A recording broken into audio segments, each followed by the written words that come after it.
మానవాసురుల మధ్య సమరభీమ్రోగనుంది. అసురగణం భీతిల్లే శక్తి ఉన్న ఆ మణి దుష్టుల చేతుల్లో పడి ఈ బ్రహ్మాండానికే పెనుముప్పుగా మారేలోగా ఆపడం నీ వల్లే అవుతుంది. నేనొక్కడినే ఎలా ఆపగలను? ఒక్కడివేనా? అరికాలు విదిలించి మహాసముద్రాన్ని లంఘించినవాడు.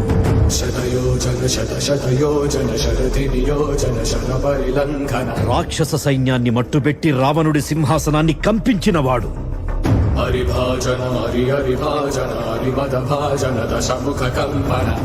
చిన్న నిప్పురవ్వతో లంకా నగరాన్ని అగ్నిలో అలికినవాడు.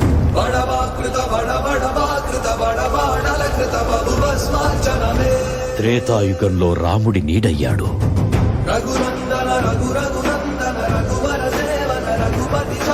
ద్వాపర యుగంలో కృష్ణార్జునుల రథకేతనమై గర్జించాడు. కలియుగంలో ధర్మం కోసం పోరాడే ప్రతి ఒక్కరి వెంట ఉన్నాడు. నీ వెంట ఉన్నాడు. ధర్మ కర్మ నిర్వహణ కోరిన దర్పకూడ దుర్జయ సమమౌనని చాటిన నాటి పురాణ ప్రబోధం చరతులుగా